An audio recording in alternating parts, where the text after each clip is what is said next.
Now, King Charles has announced his first royal trip abroad since his cancer diagnosis. He'll take part in commemorations marking the 80th anniversary of D-Day next month. He will travel to Normandy in France for celebrations marking the landings, which took place in 1944 during World War II. Given his recent health concerns, there was uncertainty about whether he would make the trip, but he will be there taking part alongside his wife, Queen Camilla, and his son, the Prince of Wales. Let's get reaction now from revered royal author Angela Levin. Angela, lovely to have you in the studio with us. This can be only good news to see the King well enough to travel. Yes, very good news. 2 doctors signed some paperwork to say that he was well enough to go. And I think that it's also that they've realised that him, and I think other people as well, need to do something they like. They want to have an enjoyment, and that means they can get better. He can't just keep staying at home. He's used to it. He spends hours and hours talking to people, and that's what he likes to do. And to shut somebody up, even though he did some work, is very hard for someone like him. So this, you've seen him, he looks so happy, he's beaming, he's friendly, he's laughing, cracking jokes all the time, and that's really what will help him get better, as well as all the things that the doctors want to give him. Well, has he been a good patient? Because I understand that Queen Camilla has struggled to get him to slow down. I think she was quoted as saying, you know, he's doing well if he's a good boy. Yes. So the implication is he's not been a good boy and he's working too hard. I think she just says that. I mean, he will do anything for her because she understands him very well and he doesn't get cross with her.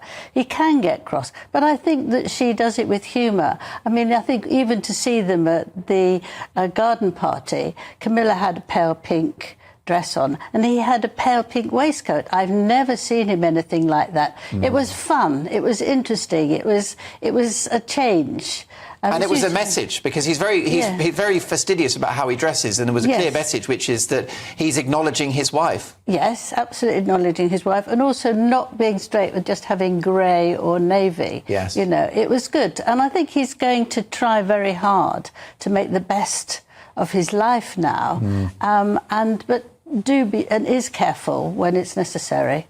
Charles will be supported by his son William in France. Following all of the drama with the Sussexes, it looks like these two have never been closer.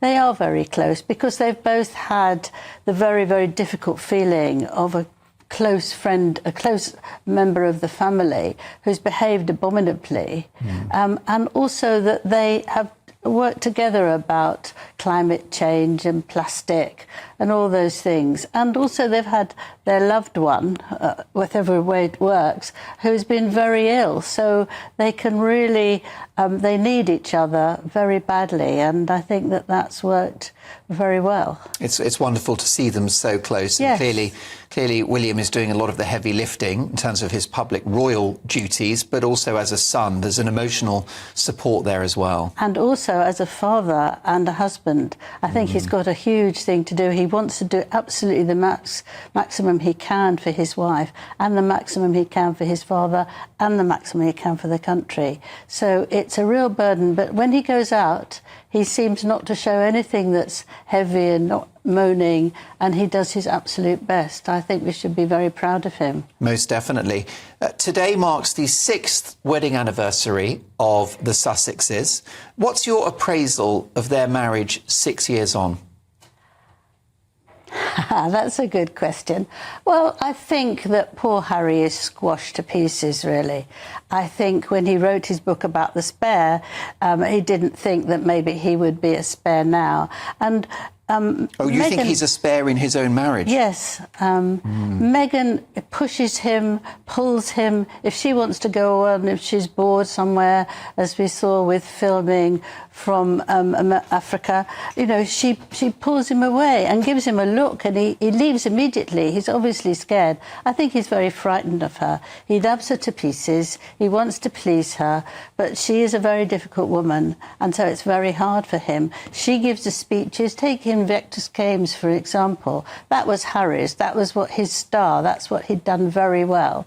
And Meghan's taken it over. She gives the speeches, and she stands in front of former army people who are walking, and she walks on and she gives them the marching orders. Well, that's ludicrous, because last time she did it, she had very, very short shorts on, most inappropriate.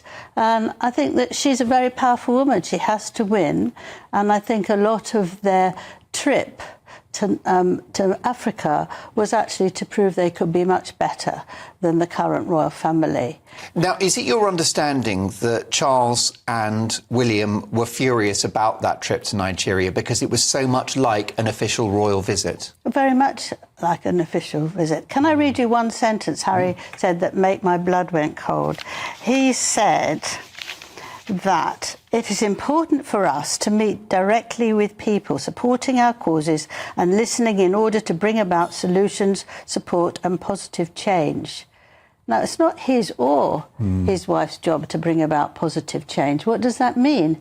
In a way, it means that this won't be the first one I've done. I'm going to do lots more with my wife, and we're going to show that we're modern, we're active, we know what we're doing, and we're much better than the people in London who are old-fashioned.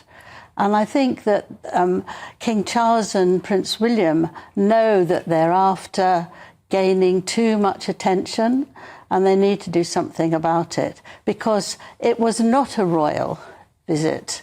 It was two people who are no longer working members of the royal family, and they could make deals or commit themselves to something that would absolutely be dreadful for the royal family to take, and it can put them in very difficult order. Well, I think one of their hosts is caught up in all sorts of legal dramas, which wouldn't have happened if it was an official royal trip, because they would have done their due diligence. That's what happens when the amateurs are in control. I've only got a couple of seconds left. One question, though.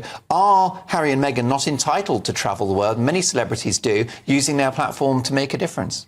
Yes, they can travel, but this was like a comic version of being royals, and it was all little bits and pieces. The greeting party, and she was garland. called princess, and she was called queen, and you know that she smiled, and you just say, "Don't be silly, I'm not." You know, they did it as if they were royals, but it wasn't royals, because it was very poorly thought through, with the wrong clothes and the wrong attitude. Angela Levin, do come back and see us again soon. Lovely to have you in the studio, looking extremely well.